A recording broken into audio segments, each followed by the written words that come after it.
kabinet yang mengalami obesitas, dan itu memberatkan dokter nanti, karena obesitas itu adalah the mother of all penyakit, disease. Betul kan, Ian?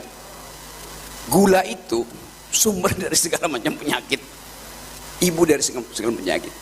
Jadi kelihatannya kita akan hidup dalam 5 tahun ke depan dengan kondisi kabinet yang besar. Artinya apa? Saya mesti bayar pajak lebih banyak untuk gaji mereka.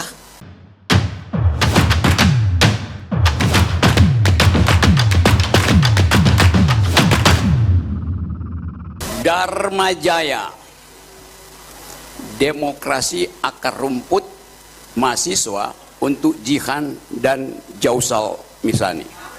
Oh gitu Dharma Jaya. Oke, saya senang di sini karena ada suasana kejujuran akademis. Dan ini Jihan ini nekat ya. Dia ambil alih semua narasi saya tadi. Narasi memberi kritik. Dan oke, jadi saya pantun apa ya? Oke. Tadi apa pantunnya? Karung apa tadi? Karung. Keladang membawa karung.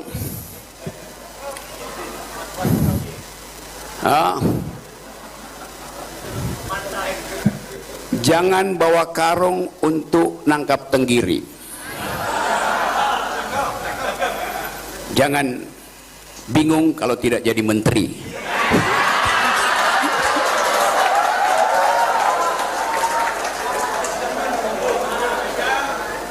Di Jakarta, bahkan sampai tadi pagi semua orang WA-WA-an soal komposisi kabinet itu. Tapi di sini kita bicara tentang komposisi masa depan itu, yaitu arah generasi. Kita nggak tahu apa arah kabinet, tapi saya tahu ada arah generasi yang diucapkan tadi oleh seorang perempuan umurnya 30 yang seharusnya jadi wakil presiden. Tapi dia bukan anak presiden. Jadi besok masih ada gelombang kedua yang akan dipanggil oleh Presiden Prabowo untuk menduduki portofolio kabinet. Saya ingin Pak Prabowo hari ini dengerin saya. Jihan itu berhak untuk jadi pemimpin. Dudukkan dia di kabinet. Karena nggak ada basa-basi yang diucapkan Jihan tadi. Dia bypass semua kegelisahan masyarakat kita. Apa karena dia muda? Banyak anak muda yang fura-fura faham alias fufu fafa.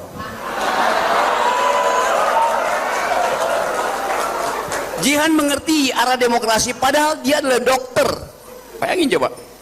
Tapi dia membuat analisa yang tepat tentang keadaan hari ini, oligarki, hukum yang buruk, korupsi.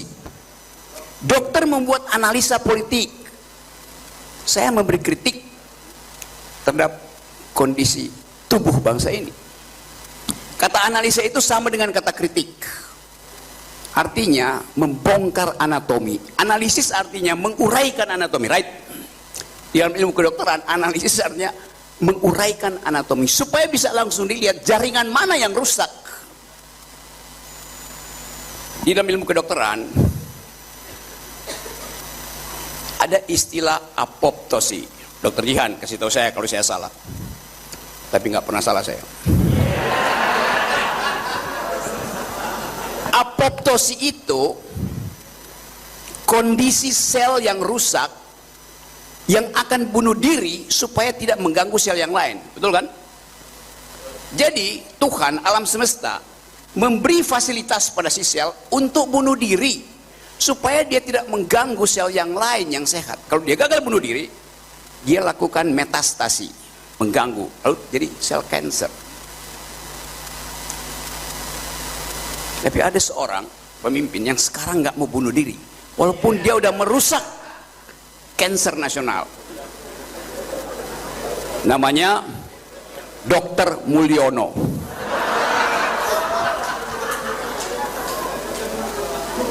Itu yang terjadi di kita sekarang. Keinginan kita untuk melihat bangsa yang bermutu, bangsa yang pernah mendalilkan kemerdekaan atas dasar kekuatan pikiran, nggak ada lagi sekarang.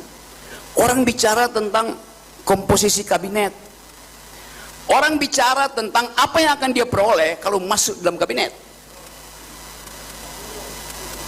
Sebagian besar adalah menteri-menteri yang carry over dari kekuasaan yang kemarin. Menteri-menteri Pak Jokowi ada di situ. Banyak orang yang mulai kecewa melihat bahwa ini kabinet besar sekali. Kabinet yang mengalami obesitas. Dan itu memberatkan dokter nanti. Karena obesitas itu adalah the mother of all penyakit, disease. Betul kan, Ian? Gula itu sumber dari segala macam penyakit. Ibu dari segala penyakit. Jadi kelihatannya kita akan hidup dalam 5 tahun ke depan dengan kondisi kabinet yang besar. Artinya apa? Saya mesti bayar pajak lebih banyak untuk gaji mereka. Kalian mesti keluarin pajak lebih banyak untuk menggaji kabinet yang besar. Jadi mereka senang, kita yang susah karena kita mesti bayar. Kan mereka kita bayar.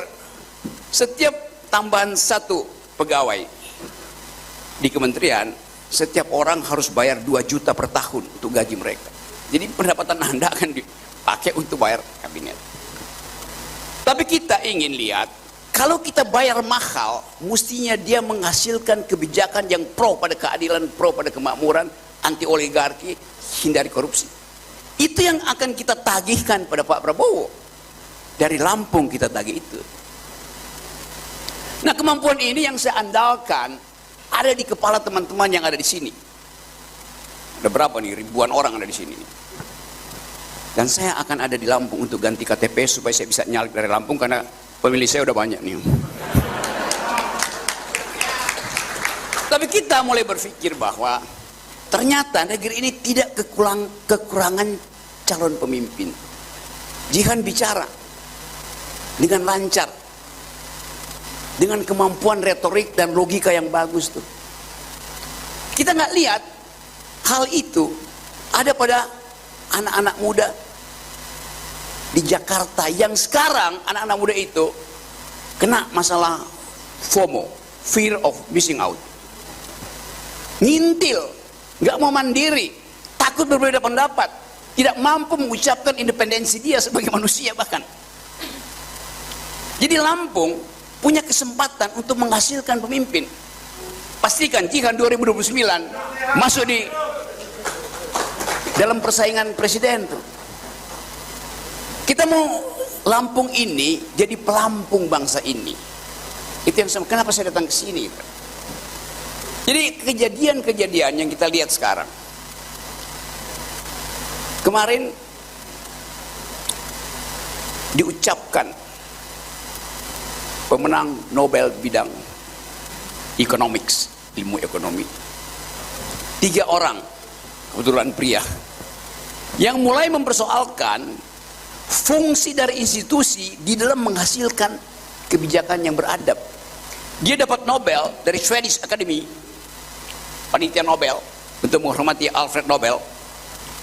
3 tokoh ini menghitung apa ongkos sosial, apa ongkos psikologi, apa ongkos ekonomi dari sebuah institusi itu. Persis seperti sekarang. Kabinet itu sebuah institusi dan kita mau hitung apakah kabinet yang besar itu bisa efisien. Dari awal pasti tidak efisien karena bengkak kabinetnya. Jadi teman-teman di sini, kita nggak peduli dengan apa yang terjadi di Jakarta, kita peduli dengan apa yang mungkin dihasilkan dari forum semacam ini di Lampung. Itu intinya, itu dasarnya tuh. Jadi kita mau lihat perkembangan Lampung ini di dalam konteks perkembangan politik dunia, bukan politik nasional lagi. Pertandingan anak-anak muda di sini yang dijanjikan bonus demografi, tapi dengan pendapatan yang makin minim. 5 bulan berturut-turut Indonesia mengalami deflasi.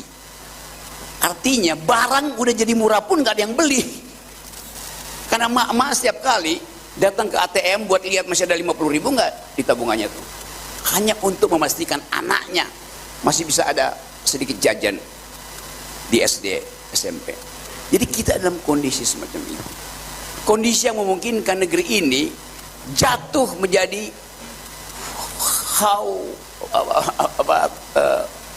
judul bukunya salah seorang pemenang Nobel itu, How the Nation Failed. Jadi bagaimana bangsa itu gagal. Potensi itu ada di kita sekarang. Kita tidak lagi melihat diri kita sebagai bagian dari NKRI harga mati. Karena kita melihat planet ini bisa mati kalau terjadi perang dunia ketiga yang dimulai oleh arogansi Israel. Kita akan melihat planet ini lumpuh kalau IKN itu dipaksa terus untuk dijadikan ibu kota dengan akibat burung, cacing, air kehilangan hak hidupnya tuh. Jadi kita bicara tentang, do you speak environmental ethics, do you speak global security, do you speak human solidarity. Solidaritas kemanusiaan kita itu hilang selama periode 10 tahun terakhir. Kita ingin pulihkan itu dengan mengandalkan anak-anak muda, bukan mengandalkan menteri-menteri tua. Saya mau kasih poin itu karena Lampung ada di dalam kondisi yang paling strategis, dekat dengan Jakarta, dekat dengan samudra, dan potensi untuk diintai, diintip itu terus semangka itu bisa ada submarine mondar-mandir di situ untuk mengintai Jakarta lagi apa ya? Lagi apa yang akan terjadi? Kalau kapal selam misalnya yang dikirim oleh Amerika itu untuk mencegah supaya Cina tidak ekspansi ke Cina Selatan, dia bermukim kira-kira 20 meter dari di Selat Sunda ini kan tinggal 20 meter. Tapi dia ngintip misalnya apa yang sedang terjadi di Jakarta, ada potensi nggak krisis? Karena sampai sekarang anak-anak muda tidak yakin bahwa Prabowo itu bisa bekerja sama secara psikologis dengan Gibran. Siapa yang yakin coba? Kalaupun ada yang yakin jangan angkat tangan. Nanti Anda kena kamera Intel nanti. Tapi kita tidak angkat tangan terlihat, tapi otak kita mengatakan ada yang palsu di dalam transaksi kekuasaan itu. Saya hanya ingin mengingatkan bahwa kita memilih republik. Republik artinya res publica, res artinya thing, hal-hal yang sifatnya publik harus menghasilkan kesejahteraan bersama. Tadi Jihan betul, mulai mengkritik bahwa kebijakan mungkin sekali akan dikendalikan lagi oleh oligarki. Oligarki itu artinya sedikit. Republik tidak menghendaki yang sedikit. Republik mengatakan bahwa ada common good, kemakmuran bersama, kebahagiaan bersama. Jadi Lampung harus mulai menghidupkan kembali the very ideas of republic. Ini republik, bukan kerajaan. Jadi dari awal sangat mungkin kita melanjutkan ide-ide republik yang dibangun dengan narasi argumentatif.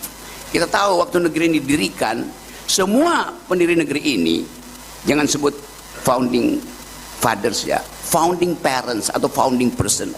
Sebab pendiri republik ini di dalam debat ada 5-7 perempuan di dalam ruang konstituante berdebat tentang arah negeri itu.